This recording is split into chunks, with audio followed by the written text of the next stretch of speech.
Welcome to the 2012 Summit Podcast, presented to you by the Oregon Ministry Network. Summit took place May 14th through 16th at People's Church in Salem. The following learning lab, entitled Getting to Know the Natives Using the MissionInsite tool, was taught by McCloud.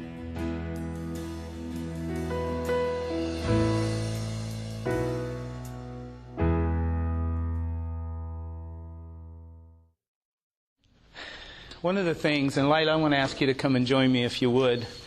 My assistant, Lila Pearson, she's not only my assistant, but she's Joe's assistant.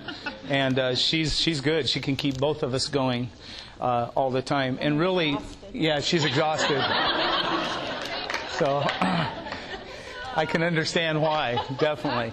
But one of the reasons that I want her up here, not only is she my assistant, but she also really is our resident expert when it comes to this MissionInsite tool. And I don't want to make her feel awkward by saying expert, but she has the most expertise of anyone in our office regarding the tool that we're going to talk to you about. But before we get to the tool, I just wanted to say a couple of things. And one is this. Our heart in the Oregon Ministry Network, as you know, we want to reach Oregon. I mean, I just don't know how to say it any different than that. And, of course, we feel our piece is to equip healthy leaders and healthy churches and ministries. And in doing that, I think that the best understanding we can have of the natives, if you will, and I look around, I see Diane. It's good to have one of our missionaries here. And she would understand what I'm about to say, perhaps as well as anyone in the room. And that is this. Years ago when you went to Paraguay, and I know I'm probably not saying that correct because she says it with that beautiful accent. But anyway, when she was to go down there, one of the things that she needed to do is she needed to gather as much data as possible about the places she was going. I mean, it just makes sense, right?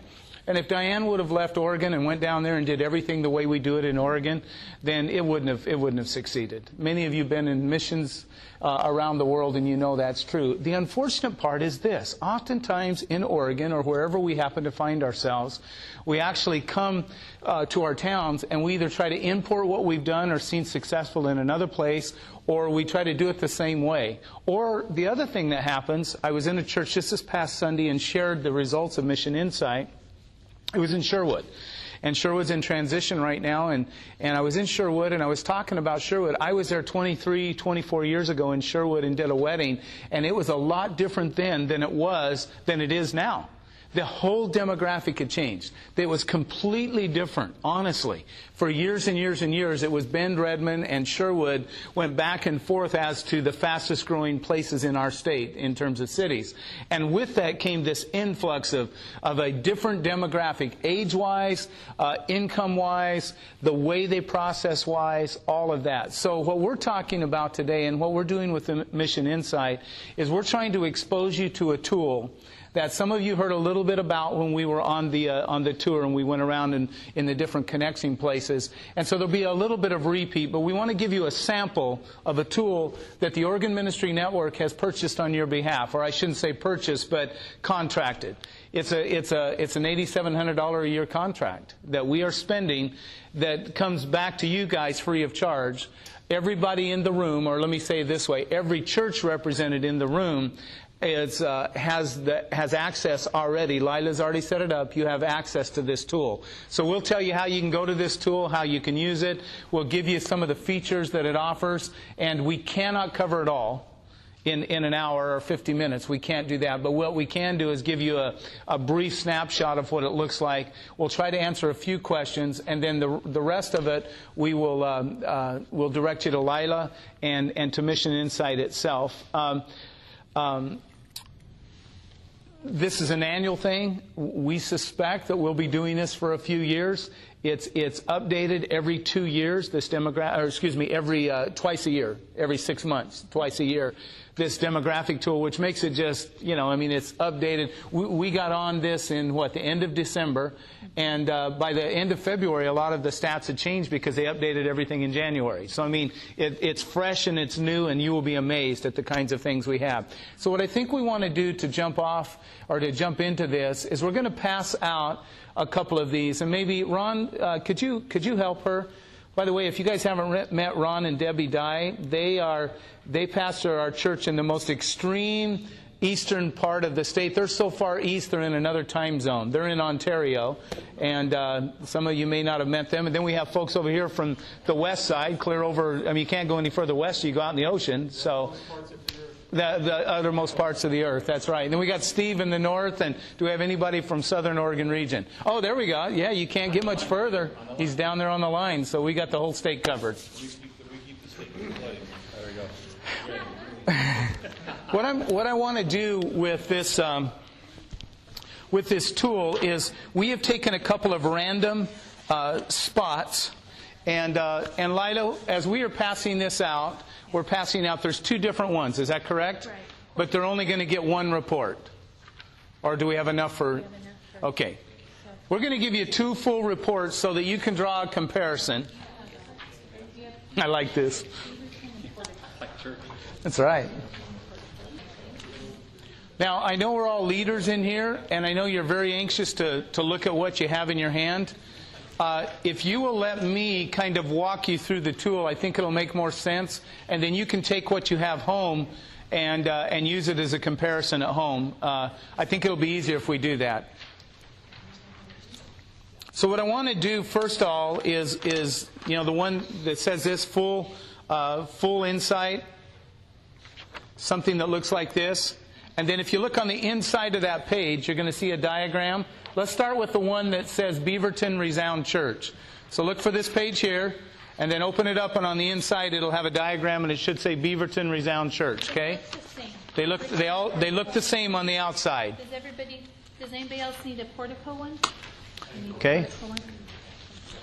And what I did is we picked 2 churches, and the reason we picked the 2 that we did, these are our 2 most recent church plants. I could have picked any of your cities. We could have picked anything. And let me just tell you a couple of things about the reports. When you go on to the state map, to MissionInsite, which we will give you instructions as to how to do this, you can zoom in and you can go down to your area. You guys are both in Eugene, but it's going to look very different. We do have 2 Portland area, but the difference between Resound Church out in the Beaverton, Hillsborough, actually it's Tannisbourne, if you know that. And what you'll notice on the inside is we have done a 2-mile radius around the location they meet in. So that doesn't get clear out to Forest Grove. It won't get out that far, but it goes out that direction, but it's 2 miles from there. And then in a moment when we go to the Resound Church, you'll notice we did a 1/2 mile radius around Portico Church, I should say. Now, the reason we did that, those of you that are familiar with the demographics of downtown Portland, you know that it's broken up into districts. There is a huge difference between the Pearl District and the ABC District, which is just across 405, or the the University District, which is just down by, a little more towards Portland State. I mean, there's a huge difference down there. And then you got the Hawthorne and you got the Hollywood. And so to really get a demographic of the natives, if you will, in your immediate area, that's what we're trying to give you an example of. So I want to just walk through a few things on the report, and then we'll get into it. On page 1, and why don't you pick... this is going to be hard to do, to bounce back and forth. Let's just look at the Resound one first, the Beaverton Resound Church. And then I'll reference it in a few minutes.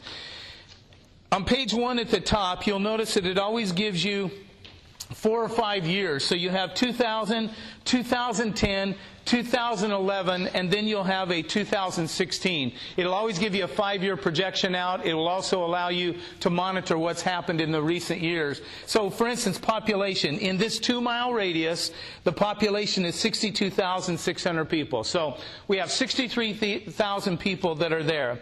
Another thing that I want to say is just to the right of that stat, you guys will notice that there's a gray box. You'll see that all the way through your reports, the kinds of data it's going to give you is it will start out very broad, say for instance population. It'll give you in the gray box some analysis that are important little pieces of analysis that you'll want to read about that. And then the following pages as you go through the report, and by the way, there's a number of different reports that you can generate. For those of you people that like to crunch numbers and know reports, I'm thinking of my friend Brett over here and people that really understand the value of all of that. You can dive into this and dissect and go really, really deep. But this full MissionInsite report that we've generated for you, it starts with a big number about population. The next couple of pages will break it down a little bit more. Not as far as it can go with MissionInsite, but enough to give you some more details. And then we'll go to another category and it'll do the same thing, and that's kind of the way it works, all right? So 63,000 people live here. If you look at the bottom, under 2011, the average age is 35.4 years old. So 35 years old, bottom of page 1, it'll tell you the age. It'll also tell you the median age, which is an interesting stat because when you look at that, it basically says 32 for the median age. The median age is not the average. The median means that you have half of the 63,000 are under that age and half are over that age. Okay? So when you look at a median age, that's kind of what you're looking for. You say, well, now why is that important? Because if you're going to go be the missionary to the natives, you need to know what age group you're dealing with. My friend Howard Lloyd, who pastors in Lakeside, would tell you if he was here, that in Lakeside down there, that the average age is about 57 years old. And when you go to Lincoln, or you go up the coast of Florence, I was there recently and ran one of these reports, the average age is 51 in Florence. So the way that you would reach them and the needs that they have is completely different than the person that's 34 years old and have a bunch of little kids. If you go to page 2 and actually to page 3, I'm just going to hit a few highlights that I've highlighted. An interesting statistic, for instance, on page 3, it says that 13% of the population of that 63,000 are in one category. They are ages 5 to 13 years old. So here you are, and you're in this area where you're saying, do we have kids or not? Not only does this tell you how many children you have in your area if you want to reach out, but it tells you exactly the ages of the kids that are there. It also gives you actually it's 11.8% in 2011, but they're projecting in a couple more years, 5 more years to be exact, that there will be 12.6%. It shows you what they are anticipating in terms of growth. So, for instance, would it be important to build a kids ministry there? Absolutely. You're going to have kids for a while. Would it be as important to build a kids ministry in Lakeside? No. They're 57 years old. The only kids that they have are the grandkids that are coming to visit. That doesn't mean you would never minister to kids there, but it means the emphasis in this area would be much greater on children than it would in another area. That kind of a thing. Page 4, if you will. Page 4 talks about marital status. This is very important. In this demographic that we just did, 55% of the people are married. 55% of the people are married. I'll comment more on that in a few minutes. Remember, it gives you a big number, kind of the marital status, and then it breaks it down. These next couple pages break it down a little bit more, and it tells you, for instance, that if you want to know, are these people not married because they've never been married? That's different than if they are divorced. Because you would deal with a ministry for divorced people different than you would for someone that perhaps has never been married. And so it breaks some of that kind of stuff down. I'm going to skip a couple pages here. Let's go over to the page 6. At the bottom of page 6, it gives the average household income. The average household income. Now, household doesn't mean individual. It means household income. And it will also tell you how many average people live in a household. But the average household income is $76,000. That's what the average income in that area is per household at the bottom of page 6. Down at the bottom of that, it tells you the per capita. So for the workers working, you have $31,500 or so is kind of the average income of that individual worker. There again, that's an average. So some people... In certain areas, you may be able to do some things that cost a little more than you can in other areas. If the people don't have the money, they don't have the money.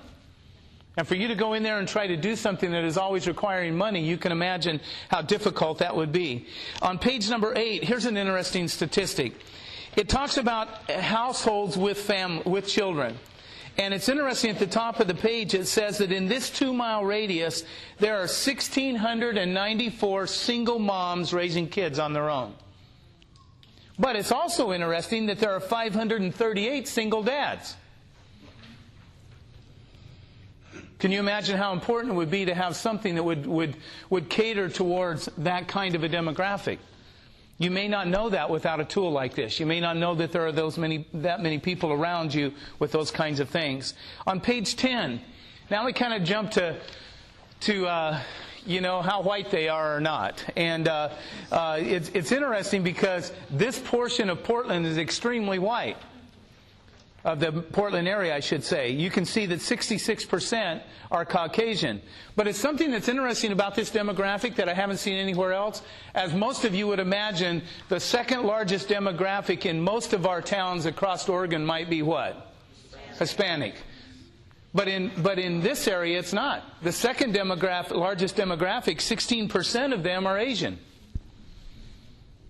And then look at the chunk, and then if you go down to the bottom of page 10, here's how it breaks it down.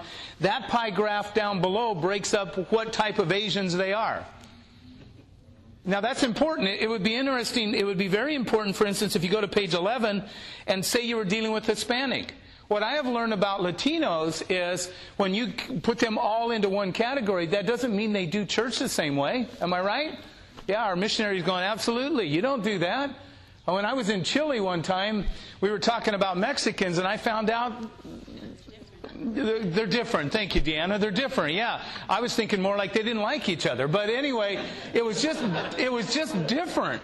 But can you imagine just saying, well, they're Latino, so we're going to take a Mexican approach, and maybe they're not from Mexico. Or can you imagine the differences there might be in this Asian population? So for instance, you look around and you say, we have a lot of Asians here. Maybe we need to start a ministry or a second ministry. Well, that's a great thing. But if you don't start the right kind of second ministry, that's like saying all white people are the same and they all do it alike. That's not right. We can't do that. So this tool will give you insight. And there again, when you go to the tool itself, you can even break this down further. It'll give you ages. It'll give you households that speak second languages, households that don't use English, primarily as their language, and a lot of that kind of stuff. And then over on page 13. They have taken how many mosaics? 60. There are 60 mosaics that those people that are supposed to know have categorized all the people in the United States, and they have basically put them into 60 what they call mosaics. And this page at the top of page 13 gives you the percentage of the particular mosaics that are here. And I know that's a little confusing, but what it says is 27%. So the largest mosaic represented in this demographic is upper middle class, mixed younger and middle-aged couples and singles. Now, they have a name for it here. What's their name? Suburban life, solid suburban life. Now, what we've done is Lila has given you another sheet like this one right here that gives some explanation about what these people are. Okay? And when you go to your report, you get a real extensive one like this. So at the top it says solid suburban life. It tells you how they spend their money. It tells you what shows they watch. For instance, when we did something similar to this years ago when I was in Central Oregon, and we were wanting to do a TV campaign. But somebody said, well, you've got to find out what television shows your people are watching that you're trying to reach in that area. This will tell you that kind of stuff. Because I guarantee you it would look different if you were in Lakeside as compared to here. The shows that they watch and the programs they watch, if you're going to spend the money to put an ad on TV, you need to know where it goes. This will tell you that. It'll tell you what kind of cars they drive. It'll tell you what they think about their kids. It'll tell you all of that. And then the summary that Lila just gave us, this one here, it basically summarizes this. So that thing at the top of 13, all right, you guys will be able to generate a report on all of the mosaics in your particular area, and the big report will look like this, but the small summary will look like this. It will summarize this for you, okay? And so then when you go to these kinds of a summary sheet, I've made a couple of notes to give you an idea. First of all, they are a mixed upper middle class, younger and middle-aged couples and singles who enjoy upscale comfort in maturing bedroom suburbans. So here, suburbs, excuse me, not suburbans. They probably they do drive suburbans a lot, though. But yeah. Don't ever drive one if you don't want to drive one for the rest of your life. I had this friend one time, he had a large family. He's kind of like the Cliggs. And, no, I'm kidding. They have a large family as well. And he comes to me one day and he goes, "Hey, man, did you see my BMW I bought?" I said, "No, you bought a BMW?" "Oh, yeah." He said, "I bought a BMW." And I go, "Really?" He goes, "Come here, I want to show you." We go out and he has a Suburban. And I look at him, he goes, "Yeah, we were from Arizona and we were in a Mormon town." And he says, "A basic Mormon wagon." So that was his thing. Mike, consider that, Mike. So, yeah, you got a couple of those BMWs. Here's a couple of statements about them, and I'm looking at the summary sheet. They tend to live in well-maintained homes in subdivisions often developed in the 70s. I'm just going to hit a few of these. Nearly 2/3 of all families contain multiple workers, which is significantly above the national average. In other words, you can expect, to do something for stay-at-home moms if this is your main demographic. It doesn't work because there are no stay-at-home moms. They're all working. They're generating two different things. They like to stay, I'm looking under lifestyles, they like to stay in shape without joining health clubs, so they play tennis, they jog, they lift weights, they go backpacking. They're price-conscious shoppers and will drive an hour in their predominantly foreign-made compact cars, maybe they don't drive Suburbans, to snag bargain fashions at outlet stores, and then it lists it, like Nordstrom Rack or Off Fifth or Marshalls. It mentions these kinds of things. And you can look through this. I'm not going to read all of this to you. What I will say is down underneath the reaching out to them, it says spirituality and the church are both important to this lifestyle type. Their interest in the former continues to grow, making religion very personal. But their interest in church has become more cautious. They appreciate the core values, religious symbols, ancient heritage, and centrality of Christ. But they are skeptical, listen to this one, of organizational mismanagement. If you look down to the bottom line, it says they tend to be very pragmatic when it comes to church, choosing to participate when the programs are most relevant to their family needs and movement. They gravitate towards churches with larger resources. Now, the only reason I say this is, if you're trying to reach this group, I'm convinced in my travels around Oregon that people are not opposed to the gospel. And I am not in any way, shape, or form suggesting that we water the gospel down. I am not saying that. And I am not ever suggesting that we tweak the message, which is, as Tommy Barnett has said for years, is sacred. But I am saying we have to adjust the methods. They are absolutely, adamantly opposed against religion that we package this in and try to force it down their throat. And especially these younger groups. They just are. It's just not going to happen. So you can read through that a little more. Let me go back to page 14 quickly in this report, and then we'll move on to a couple of other things. I just want to continue. Actually, I want to go to page 16. On page 16, now we're talking about the education and the way that they earn a living. 76% are white-collared workers. They're highly educated professionals. They're white-collar workers. The outreaches, the activities, the things you plan in a white-collar community versus a blue-collar community looks completely different. And you need to know that because it's important. Interestingly enough, on page 17, 68% of this demographic, of the people that live in this demographic, commute between 10 and 35 minutes a day to work. And most of them drive alone. 76.7% drive alone. You say, well, why is that important? Well, what if you're building a church? Our church down in Portico, our pastor, who was in this session with us in the last, he doesn't own a car. He had to miss this afternoon because he used a zip car. Some of you don't even know what that is. And he had to be back by 1:30. They don't even own a car. They need 0 parking spots. But out here in the suburbs, where everybody drives alone, you not only need 1, you need 2 for every person. It changes the whole way you think about everything. Isn't that interesting? See, sometimes we don't look at this as very spiritual. We Pentecostals are really good at grabbing a hold of we're in this rowboat and we grab a hold of the one oar, and it's spiritual side of things. Well, don't ever let go of that. Have discernment, have wisdom and words of knowledge and all of this kind of stuff. But on the other side, you need to grab a hold of an oar that's called the practical people skills, leadership, becoming experts of the natives, knowing what is relevant, knowing what fits. And if you're in that rowboat, you know as I'm pulling this way, I'm going that direction, right? If I drop one oar, what happens? You always go in circles.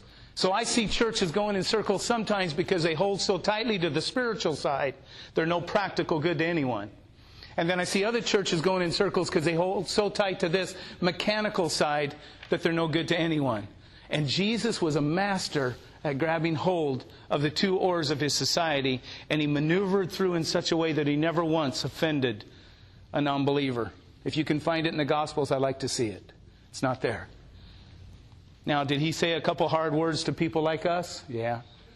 Because we get so spiritual, we grab a hold of that oar. And we look at this and they go, well, that's too business-like. No, the business is just smart enough to get a hold of it before they go put a store in that community, or before they try to reach them, or before they try to publicize what they're doing. And God says, grab both of them. At least that's what I see in the Scripture. So this is that other side. It doesn't feel as spiritual. It's not quite the goosebumps. It's not quite as fun. But so many churches flounder because they don't know this other side. Let me go to Portico quick, and we're not going to do all of them, but I want to point out a couple of things. In Portico, we did this half-a-mile radius. There are only 7,000 people in the half-a-mile radius. The average age is a little higher. It's 40 years old, actually almost 41 years old. The largest demographic of people in that particular area is the family and empty nesters, 35 to 60 or to 54 years old. It says on page 2. On page 3, it tells us that again, it just reinstates what I just said. The largest group of people are older. They're not these little kids. They're not these little kids. If you go over to page 4, here's an interesting thing. On page 4, talking about marital status, 53%, if you add these up, 53% are single adults. Remember a while ago we were looking at Resound out in the other area? Out in the other area, 55% were married. In this case, 53% are single adults. I remember Andy Stanley, when he was starting North Point, saying we have to reach the single adults because of the greater Atlanta area, 6 to 7 million people had, in some pockets of the city, had as many as 70% single adults. Well, you have a different ministry. One of the areas that churches don't do very well in is single adults. In this area, downtown, they better do well at single adults. Because the majority of the people, so your ministry has to look different. It can't all be family oriented. You can't do marriage seminars every week.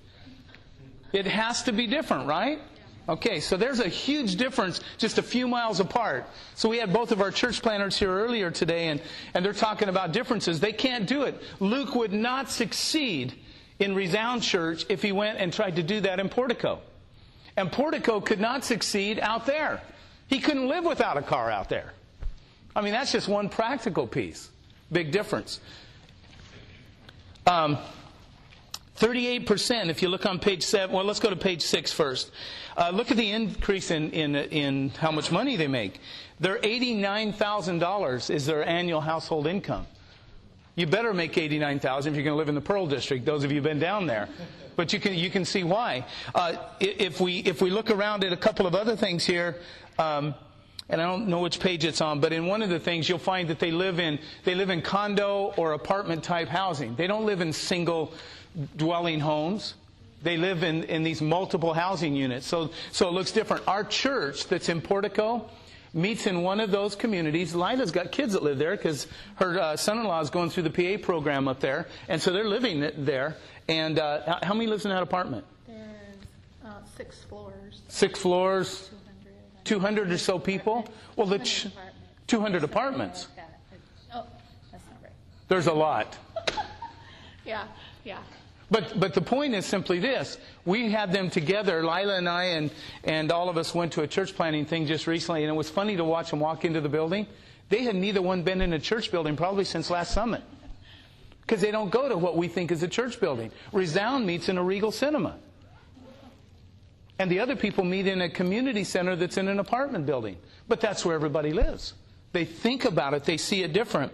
On page number 7, 38% Of this demographic in the Pearl District, 38% of them make over $100,000 a year. They have money down there, which sometimes speaks of independence, which sometimes speaks of, I'm very cautious, which often speaks that they are very smart investors. They're not going to be easily taken. You can't just tell them to follow us blindly. None of that works, okay? There's not that many singles on page 8. There's 72 of these are single moms and 26 are single dads. They're very, very, very white, which actually surprised me in the Pearl District. I think you could move across the 405 and it would look a lot different. Or certainly if you went to the Hawthorne or you went to the Hollywood, the demographics going to look 100% different there. But right in the Pearl District, they are 82% Caucasian. 82% Caucasian. Their demographic, now I want you to go to page 13. Look at this one. 71% of the people that live in the Pearl District fit one demographic. Once in a while we get these pockets where I do this demographic and I go, my goodness, that means almost 3/4 of the people that live in this 7,000 people, they're the same demographic, which makes it pretty easy for a pastor, or in the case of Mark and Tracy, a church planner, it makes it very easy for them to look at that demographic. They're what they call young cosmopolitans. And there again, I think, did we give them one of these as well? If you look at the summary of that, it'll give you an idea of who they are and what they're about. I think you get the idea. I've highlighted a lot of other things. This is the general tool that you have that any of you guys, all of your churches have already been entered.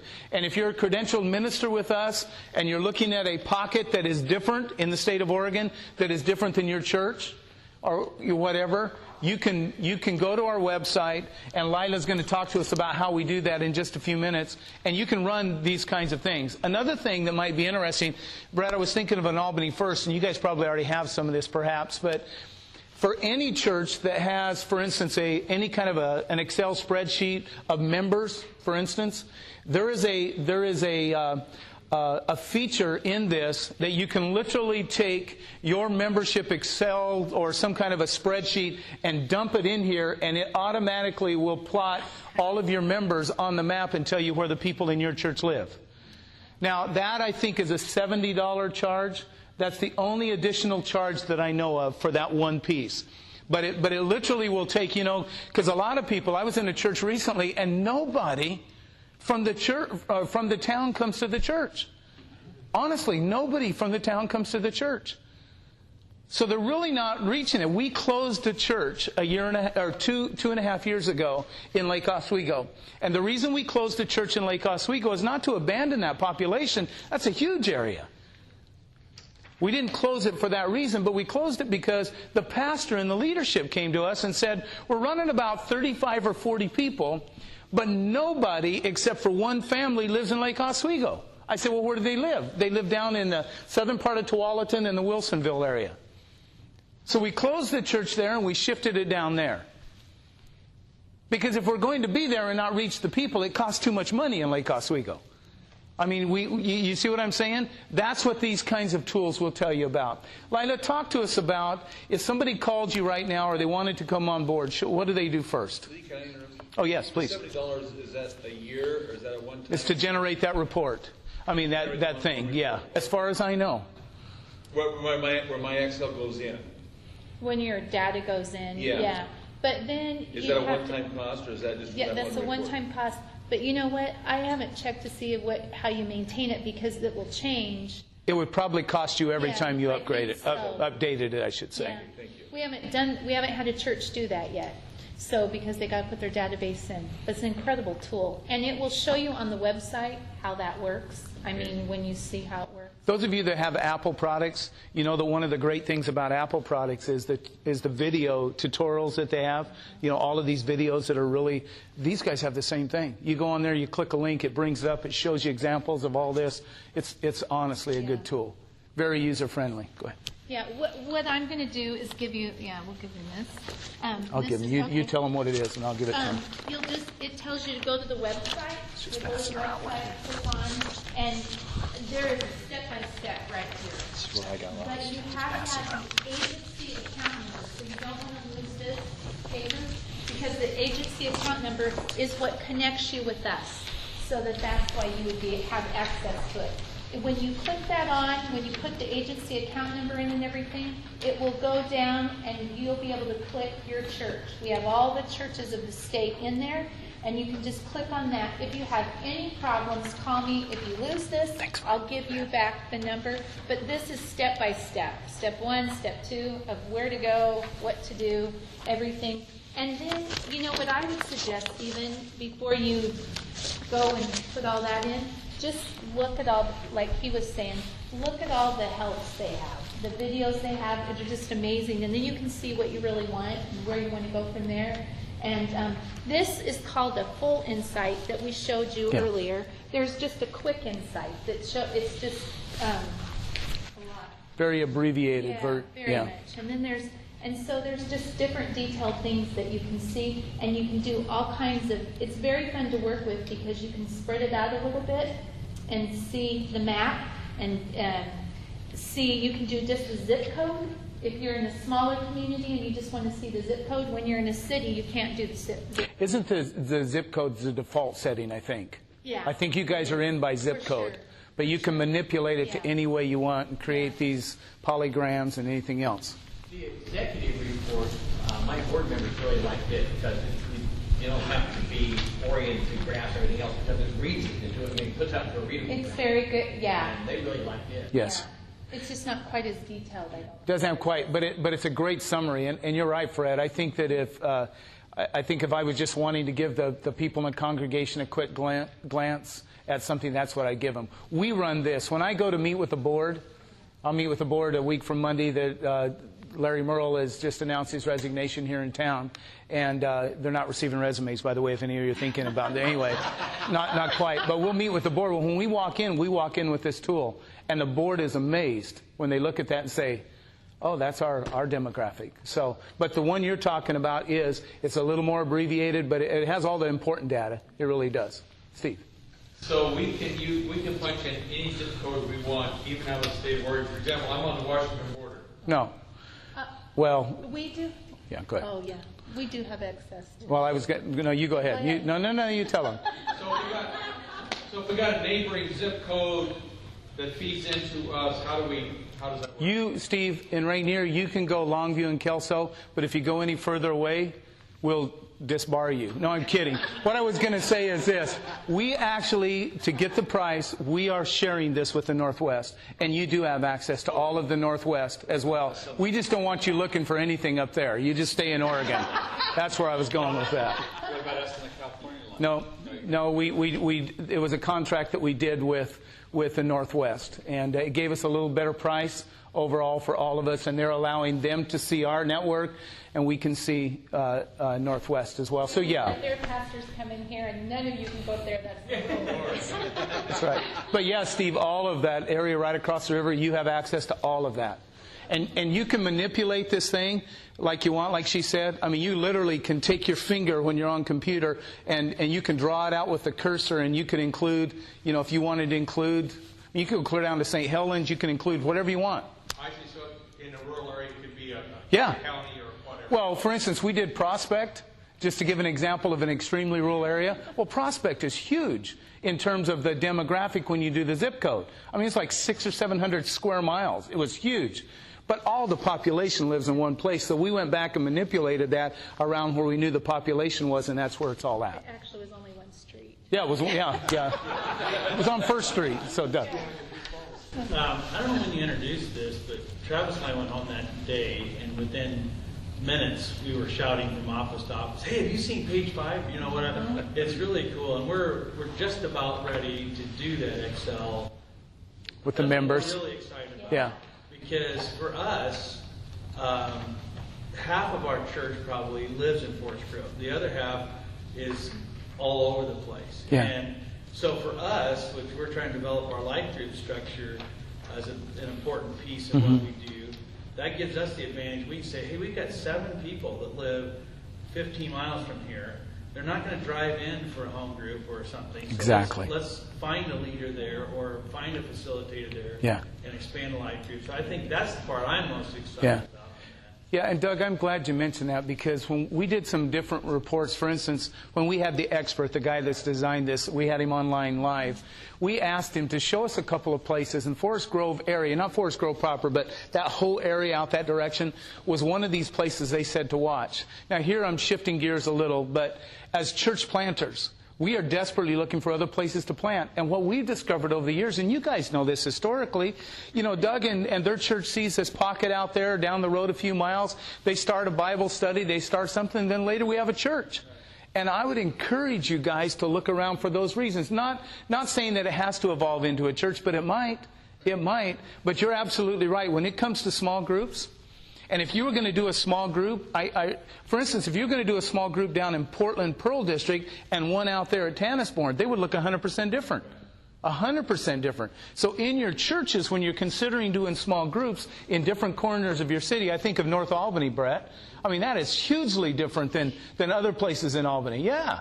And so if you're doing a Bible study out there, it's going to look a whole lot different. They're all young families and new houses and, you know, all that stuff. But, yeah. So can you do, maybe you already said this, but can you do more than one report? Absolutely. So you did a 2-mile radius and then you wanted to do a 10-mile Absolutely. radius? You can do it all day. You can do it as long as you want to pay to print paper. I've done it. Our contract gives you full and free reign, as many, as often as whatever you want to do. Yeah, you can do that. Fast as you can click. And it'll amaze you. It'll really amaze you. I think another thing that I learned, and I kind of knew this, I think, but I don't know if I wanted to acknowledge it or not, but what you find out too, like ours, we don't have large pockets, like a 70, 50. Our largest single mosaic is like 25%. But then there's a bunch of those that make up that 100%. I didn't realize, like you said, the single parents, and it's very detailed. So all of your children's ministry stuff, you get all that. But the thing that was really, I think, the eye-opener for me is we can all wish for, I'm trying to think of a nice way to say this, but sometimes we as pastors say, we want the people to be this kind of people. Yeah. That's what we're going to do. Yeah. What this does is it challenges you, because all of a sudden you say, well, we can do that. But if we're going to grow, and if we're going to actually touch those communities, like you said, where we're going to reach the people in our town, we have to take those mosaics and then start praying a little differently. Say, God, okay, this is not my dream congregation, but help me understand how I can fit the dream that you gave me to meet these needs. And that's a whole different challenge. Yeah. And sometimes it's not very comfortable. No, and sometimes, I so appreciate you saying this, and I want to say something. I got Fred back here, who's one of my heroes and friends. Fred pastors in McMinnville, and it's one of the healthiest churches, in my opinion, that I've been around in a long time, reaching more of a certain demographic. And Fred and I have talked about this. It's probably not the large, overwhelming demographic of McMinnville. It's okay, by the way, when you run your report, and if you run it and it said 60% is one demographic, and your church doesn't necessarily fit that, I'm not suggesting you change your whole church and fit that. Because somebody still has to reach all of the other 30, 40, 50%. But what it might do is give you the opportunity to say, I'd like to partner with somebody else to reach another demographic. Here's the reality. When I was early 30 and I went to be a senior pastor, I naturally attracted 30 to 45-year-olds. They just came because we had families, and I had 3 beautiful daughters, and there were a lot of reasons. But I mean, they just came. They just came, right? And I didn't have to do anything. But I honestly could not reach the older people at that time in my life. So take this data, take it back to God and say, God, in light of who I am and my gifting and my calling, be honest with God. In light of the demographics, show us what we're supposed to do. It may mean that we need another church in the area. It may mean that I couldn't reach it, but I can partner with Joe and Lila down the road, and they can do it. And I think we can, that's why we call ourselves a network, I think we can do more together than we can do apart. Originally, Oak Creek, that's exactly the reason it was formed, from Albany First. Right down the road. 2 miles, Brett? You're not even 2 miles away. Why would Earl Book do that? Because he realized they were going to reach a different part of Albany than Albany First could reach. And very few reports that we've done are 70%. Oh yeah, that's almost unheard of. Yeah. They're more like what you said, 25, 30, 14. Yeah. Yeah, so. We had two up here. Questions first. You said something earlier that created a question, and I like said something about zip codes. Yeah. But our church code is associated with a certain zip code, is that what you said? Yeah, when you go to the map, it'll show the map of Oregon, and it'll have your church on there. There'll be a dot because Lila's already entered all of those churches. And if you just punch, you said you want to do a full MissionInsite report, the default setting is it will do the zip code that church is in. If you want, like 6042 zip codes, North Bend, Coos Bay, or like two cities together. Whatever your church yeah. address is Yes. that we have in the data system is what I gave them. But that's not going to exclude the people in the other zip codes. No, well, then what we've found is that if you go into the default and you just get the zip code, a lot of times the church might be on the very edge of the zip code. Right. And you've got all this other part that you know they're reaching, and so that's when I move it Yeah. over. It's always important to look as soon as you click on it and put up the map, it'll show you right where your church is. It has a little church with a steeple on it. Yeah. It has a little thing with a steeple on it, and it shows you where your church is, and then you get to see, like if it's a zip code, it has a border around it on the map that shows what they're... So how do we get out of that? well, How do we get out of that? it'll tell you how to do that. yeah, it's really easy. There's helps there. It shows you guys are less than a mile from Coos Bay.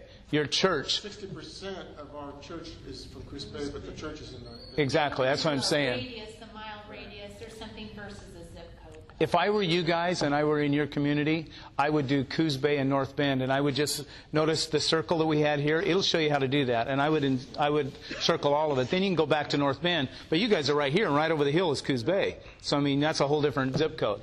So you'll have to manipulate yours right from the beginning to get an accurate report.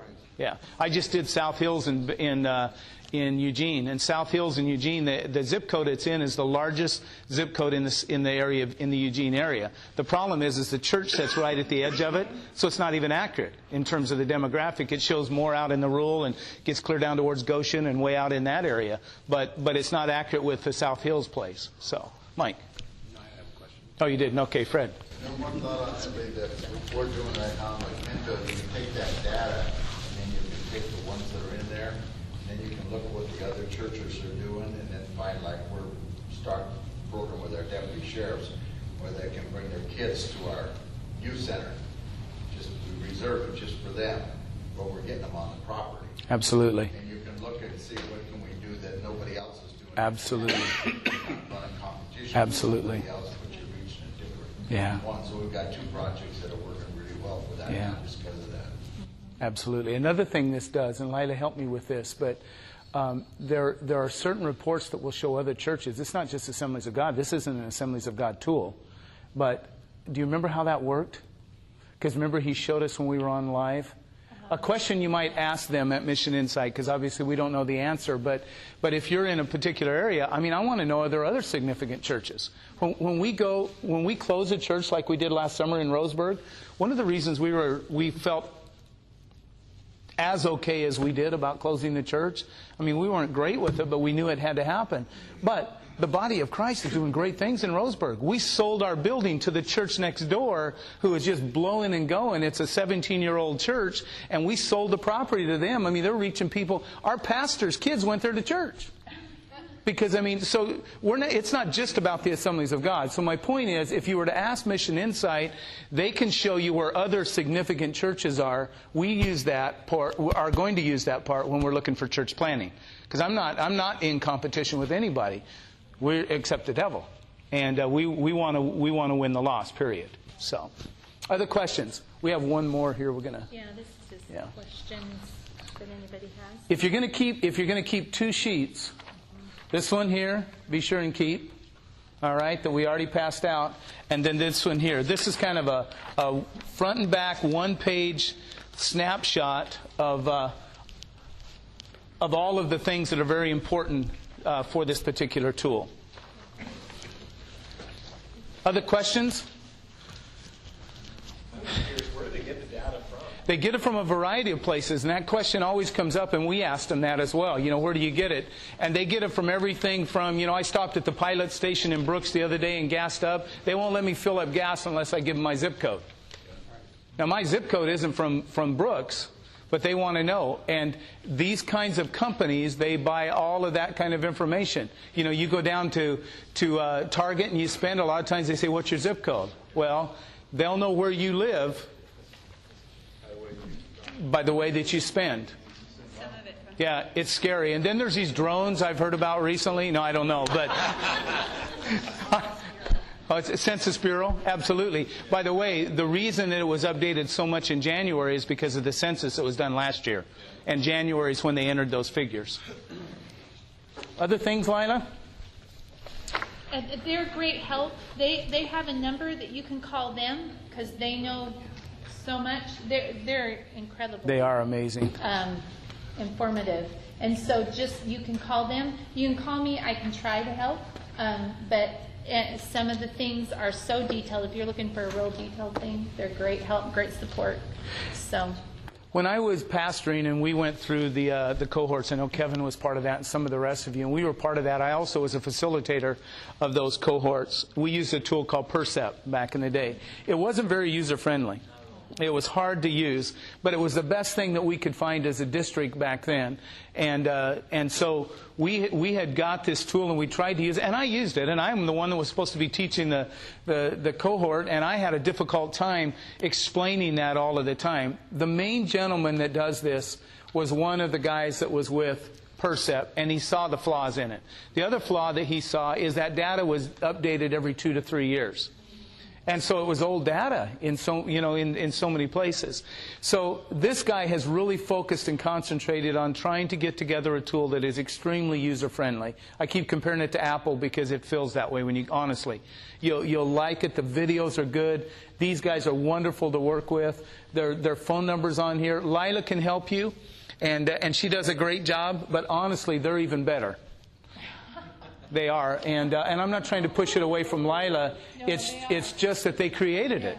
You know, if my car breaks down and I drive a Ford, and if you do, it probably will break down. No, I'm kidding. But if you, I drive a Chevy. But if my Ford broke down, where do I go to get it fixed? If it's a big deal, I go back to a Ford manufacturer, right? Well, that's kind of what I mean by this. These guys created this, and they work it, and there's so many things here that if you're not on it every day, you can almost lose. They honestly encourage that. They try to keep the phone calls going to them. That's part of what we pay for. So don't feel bad about calling them. And when you guys go on and sign up, when we were doing this on the tour, it was funny. You mentioned when you were at the one, Doug, in Portland. I'm in Portland. Well, I feel my phone buzz because I sat back down. 3 people signed up during the meeting. That's how quick you can sign up, honestly. And it will send me an email and tells which church accessed that. I get the email, too. I could tell as soon as he got done talking. Yeah, it was hilarious. We have 50 to 60 churches right now that's already using this since January. So it's a great tool. We want to serve you. We want to help you.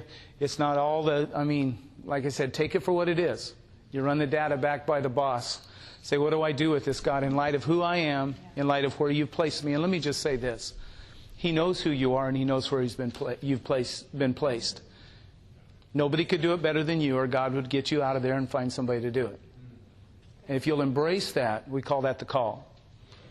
If you'll embrace that and you'll use this tool and you rely on God's anointing, you'll be amazed at what will happen. Not just this tool, but any tool. Become an absolute student of your people, your family, your congregation. What Larry Osborne is going to share tomorrow, guys, I am telling you, if I'd have had that book that he wrote in 2010 called Sticky Teams, when I was trying to figure out how to put together a leadership team and a board, I think it would have sent me well beyond where we were ever at. It's an amazing book. All of you that are registered, you're going to get a free copy of that book. So don't buy one. I don't know if I'm supposed to announce that, but don't buy one. You'll get a free copy of it before you leave this place, because we want to give you tools. People are always saying, well, where does the money go? And, where do the tithes and the shared responsibility, or whatever we call that nowadays? And where does this stuff go? This is where it goes. We want to get resources in your hands so you can be the best equipped army out there.